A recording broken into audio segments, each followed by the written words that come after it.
Esta primera clase es la introducción a una unidad que se denomina medios de comunicación social y ciudadanía. Vamos a hablar no de cualquier medio de comunicación social, sino específicamente de los medios de comunicación de masas. Y vamos a explicar en qué consisten y cómo se los entiende. Y decía que el objetivo es vincular este concepto de los medios de comunicación de masas al concepto de ciudadanía. Este es el objetivo de esta primera clase que vamos a compartir juntos. La vinculación entre los medios de comunicación social y la ciudadanía es cada vez más estrecha, ya que la capacidad de ejercer los derechos ciudadanos está cada vez más condicionada por los medios de comunicación y la influencia que estos ejercen en nuestras percepciones, en nuestra mente, en nuestros juicios sobre la realidad. Les propongo que partamos de la siguiente idea, y que es una secuencia, presten atención. Ser ciudadano conlleva derechos cívicos, que todos los ciudadanos tenemos y que deben ser garantizados por el Estado. Esto ustedes lo comprenden. Lo cierto es que requiere de nosotros que estemos dispuestos a ejercer esos derechos y a defenderlos. Y eso es posible solamente si comprendemos críticamente la información que nos llega sobre el mundo, sobre el país que habitamos, sobre la región, sobre nuestra ciudad. Los juicios que nosotros hacemos sobre la realidad pública que nos rodea están condicionados por la información que tenemos nosotros de aquello que nos rodea. Por lo tanto, en la medida que yo tengo información de calidad sobre el espacio público que me rodea, en esa misma medida voy a poder ser un ciudadano de calidad y comprometerme tanto con la defensa de mis propios derechos ciudadanos como los derechos ciudadanos de la gente que me rodea. Sucede que no toda la información que nos llega a través de los medios masivos de comunicación está orientado a darnos a conocer lo que pasa en el espacio público. Algunos consideran que la mayor cantidad de información que nos llega tiene como propósito ocultar lo que sucede o distorsionar lo que sucede. A esa visión la llamamos una visión crítica acerca del ejercicio del objetivo de comunicar que tienen los medios de comunicación. Vamos a formular una pregunta que nos va a permitir avanzar. ¿Cuál creen ustedes que es el derecho cívico, además del derecho a la vida, que consideramos más importante? El derecho a la vida es el primero, que está respaldado casi por todas las constituciones del mundo. ¿Cuál es el otro? Probablemente coincidamos que es la libertad. La libertad como derecho esencial. Pues si tenemos vida pero no tenemos libertad, estamos condenados a la esclavitud y no a ser ciudadanos. Si el ser ciudadanos es ser ciudadanos libres. Libertad para pensar, libertad para opinar, libertad para defender en qué forma queremos vivir, libertad para definir cada uno de nosotros en qué y en quiénes queremos creer, qué valores defender y a quién votar para que defienda nuestros derechos. Uno de los problemas entonces que enfrentamos es que las ideas que tenemos en nuestras mentes no necesariamente son producto de nuestra libertad. Las ideas que mueven nuestra libertad para tomar decisiones, las ideas que tenemos en nuestras mentes, los juicios que tenemos acerca de lo que pasa, lo que sabemos de lo que pasa o de lo que no pasa, no es producto de una reflexión libre, pues toda la información que manejamos o la mayoría de ella proviene de otro emisor, proviene de alguien que puso esa información en nuestras mentes. Es decir, esa forma de pensar, esa forma de opinar sobre lo que pasa, depende de la información que manejamos de ese mundo público que nos rodea. Dicho de otra forma, lo que sabemos del mundo condiciona nuestra forma de mirar el mundo y de vivir en el mundo. ¿Y qué sabemos de ese mundo público? ¿Y cómo sabemos eso? Bueno, sabemos lo que nos cuentan de él, sabemos lo que nos acercan de él, sabemos lo que nos dicen que pasa. ¿Y quiénes son esos que nos dicen que pasa? Los medios masivos de comunicación social.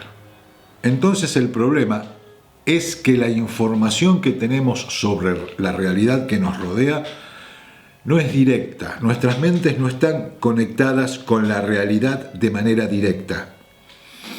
Es decir, no depende de nosotros conocer el mundo, porque no estamos en el mundo, estamos en un pequeño espacio de ese mundo. Otros emiten esa información para nosotros. Podemos decir entonces que hay alguien que emite la información y nosotros somos los consumidores. Somos los consumidores finales de ese producto comunicativo, que tiene la forma de noticia, que tiene la forma de documental, que tiene la forma de lo que fuere, ¿verdad? Somos nosotros los consumidores de esa información que se transforma en la circulación en mercancía. ¿Por qué? Porque de una u otra forma nosotros pagamos por ella. Los emisores de esta información a escala masiva son organizaciones especializadas en producir y en circular esa información. Y a esas organizaciones las llamamos medios masivos de comunicación. Prestemos atención al concepto de medios, medios masivos de comunicación. ¿Qué quiere decir que son medios? Bueno, medios es algo que está en el medio, ¿no? En el medio de la comunicación entre el mundo y mi conciencia del mundo. Son las puertas, son los portales que comunican el mundo real que está ahí afuera con mi subjetividad, con mi mente. Los medios de comunicación tienen la pretensión habitualmente de, sobre todo los medios periodísticos, que nos acercan las noticias de lo que pasa en el mundo, dicen que nos la acercan objetivamente. Y nosotros la subjetivizamos cuando la captamos en nuestra mente y nos apropiamos de ella. Los medios están en el medio, entre el mundo objetivo y nuestras mentes subjetivas. Por lo tanto, lo que nosotros sabemos del mundo está mediatizado, porque hay algo en el medio. Pasa antes por la subjetividad de otros, de los que producen esa noticia o esa información. Estos son los mediadores, ¿no? Son los que me cuentan la historia de lo que pasa. Son los medios de comunicación que están en el medio. Buscan instalar ideas, construir sentido común. Yo creo que los medios de comunicación tienen ese rol, ¿no? Digo, se presentan como medios que vienen a transparentar una realidad y lo que hacen con la realidad es conducirla. No digo crearla, que es demasiado, pero sí constituirla, direccionarla. Me parece que se va como germinando algo y entonces empieza a circular la idea, ¿no? Me parece que ese es el rol y lo hacen bien, digamos. Esto nos lleva al tema central de estas clases, en donde trataremos de entender la mediación de los medios de comunicación, es decir, cómo funcionan, cuáles son sus intereses, cómo organizan la información para presentárnosla a nuestras mentes, para que con esa información mediada, intervenida previamente, editada, predigerida por los medios de comunicación, nosotros formemos una imagen del mundo. Dijimos, recuerden, que la imagen que tenemos del mundo y los juicios que derivan de esa imagen tienen un insumo, provienen de algún lado. ¿Y de dónde provienen? De lo que los medios de comunicación nos presentan como menú.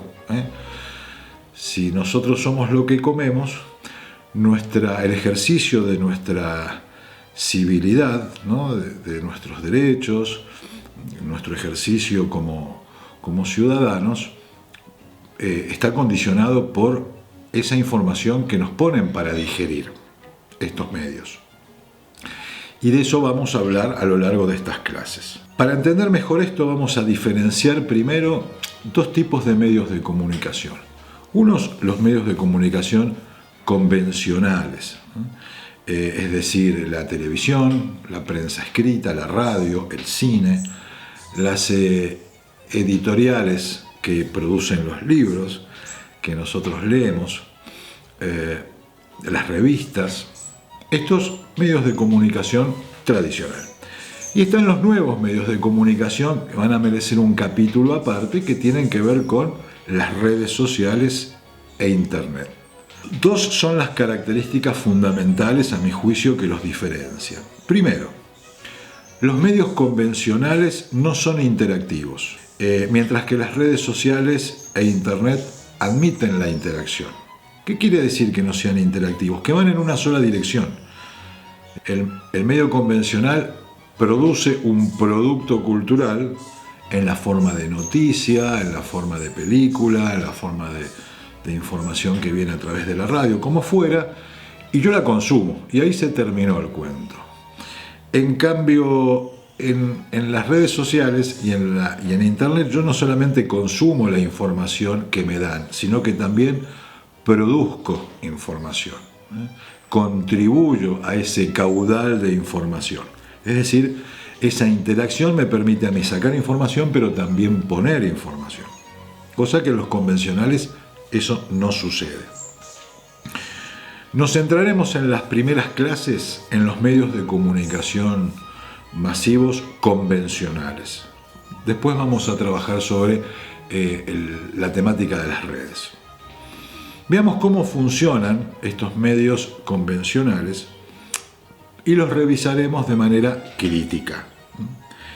En esta reflexión no nos interesa el tipo de texto que producen. Esto lo ven generalmente en lenguaje a lo largo de todo lo que plantea la asignatura. Generalmente es cómo entender los textos que produce. Lo que vamos a ver acá no es los textos que producen, sino cómo producen esos textos. Es lo que está antes del texto. ¿Qué intenciones tienen? ¿Y cómo se distribuyen? Para hacer esto, hay dos puntos de vista para abordar este tema. El primer punto de vista lo llamamos ingenuo. Es aquel que considera que los medios de comunicación controlan el poder.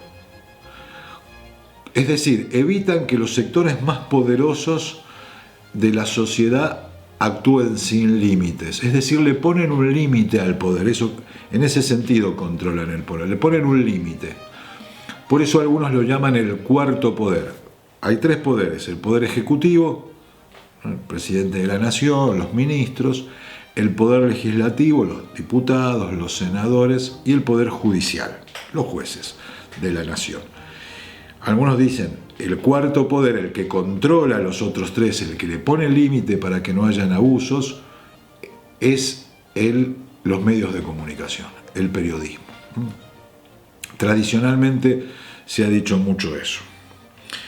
Esta visión del cuarto poder, de los medios de comunicación que le ponen el límite al poder, es una visión ingenua. El segundo punto de vista, el que llamamos crítico,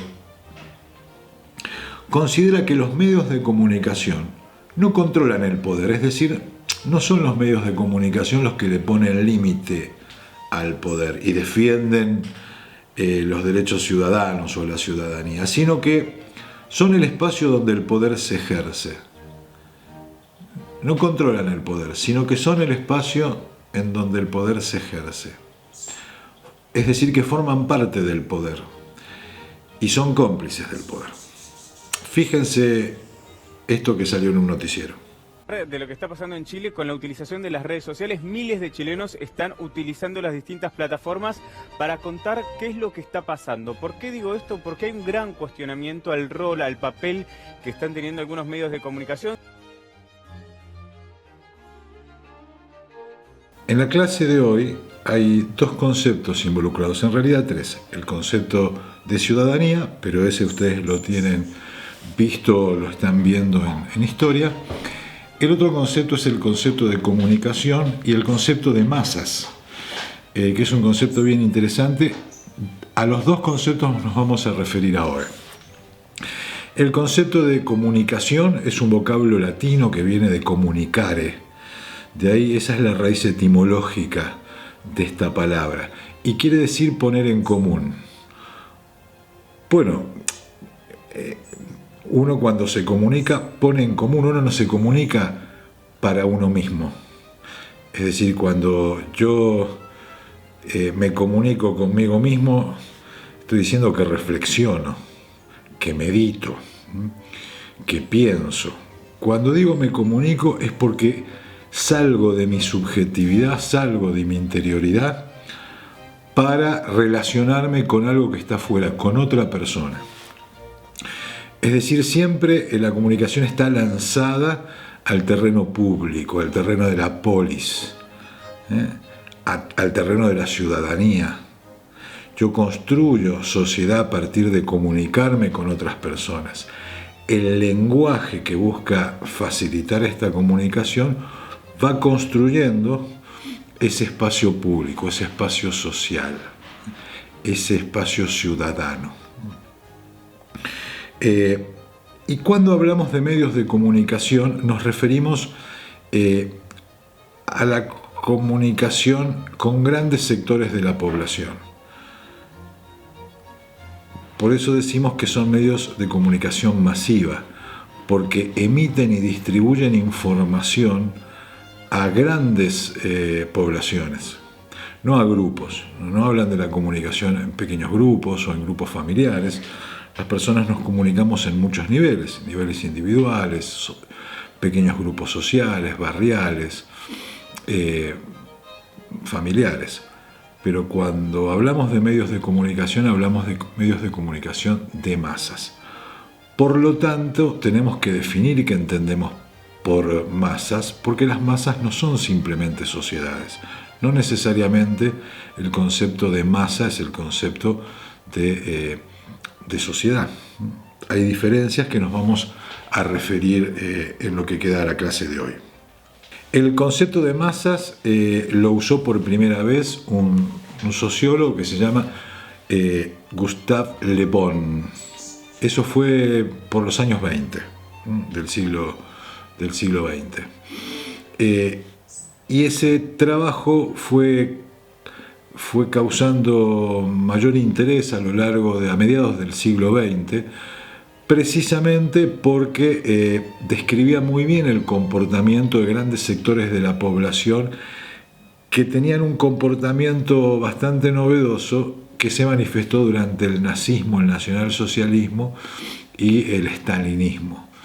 Es decir, grandes contingentes de población empezaron a seguir de una manera muy especial a líderes carismáticos como lo fueron Hitler y Stalin en el fascismo previo y de posguerra. El sinónimo sería muchedumbre, sería multitud, hordas, también se usó acá en determinados momentos, y tienen que ver con esto, con un seguimiento acrítico de los liderazgos de líderes autoritarios, totalitarios, que utilizaban determinadas técnicas para lograr la adhesión masiva a sus postulados, convencer a grandes sectores de la población. Bueno, Gustave Le Bon analizó este fenómeno y me voy a referir brevemente a esto. Veamos algunas características de estas multitudes, muchedumbres, masas. Una es que pertenecer a esta multitud ofrece a los individuos que la integran una sensación muy poderosa de anonimato. Es decir, la masa diluye las responsabilidades individuales. Las masas invisibilizan como individuos.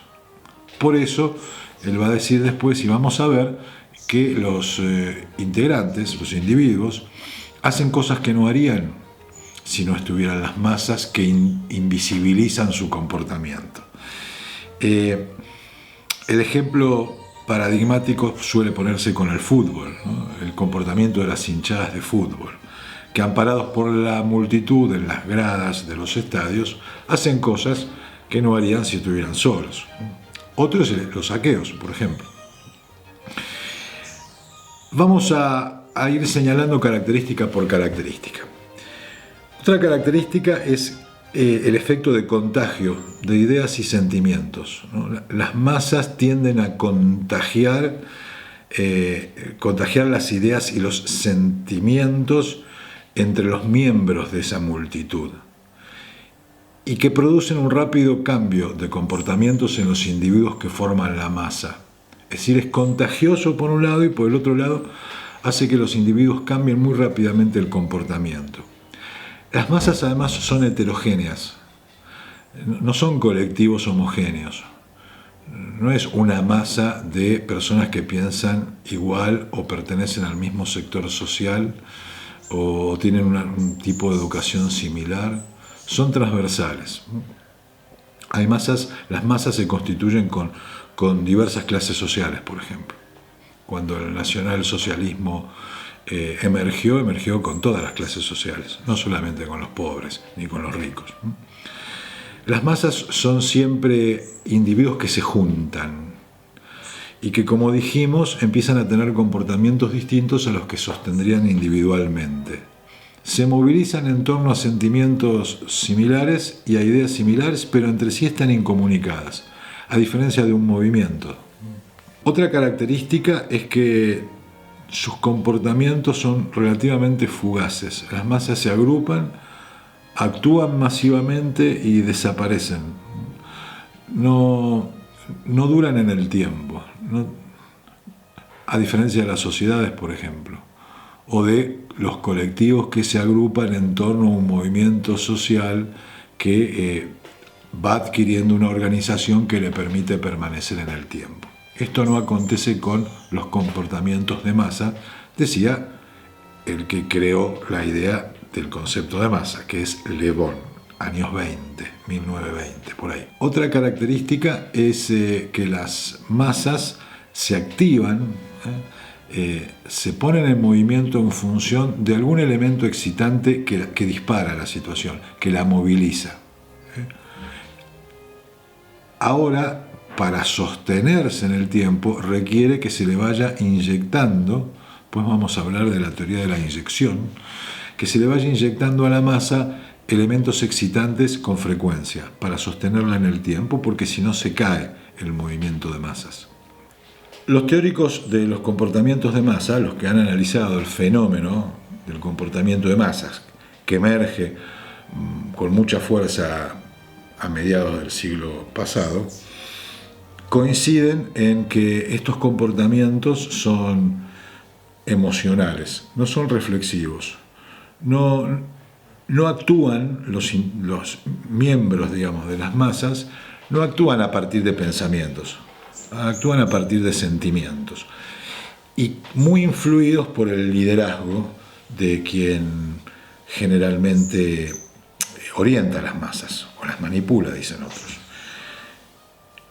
Incluso hacen un símil con la hipnosis, es decir, como hipnóticos, como quedan hipnotizados por el poder, digamos, que la masa les otorga, por su número, fundamentalmente, y porque hace invisibles comportamientos que individualmente sus integrantes no podrían admitirse, no podrían permitirse. Otra gran característica de las multitudes es el contagio mental, dice Le Bon. Se trata de un mecanismo que tiene que ver con la hipnosis y que sufren los individuos que forman parte de estas multitudes. El poder que ejercen las masas es para sus miembros similar al de la hipnosis. Es aquí, en relación al concepto de hipnosis aplicado para comprender el fenómeno de las masas, que estos teóricos o que estos analistas dicen que los medios de comunicación de masas utilizan este efecto hipnótico que se produce. Es decir, instalando ideas o sentimientos que masifican, que contagian, que inyectan ideas y sentimientos que movilizan a muchedumbres de manera hipnótica. Por eso, dicen ellos, requieren de excitarla con inyecciones de determinadas informaciones que mantengan a gran número de la población en una realidad de masificación, acrítica, reactiva, no reflexiva, y que van para donde va la mayoría.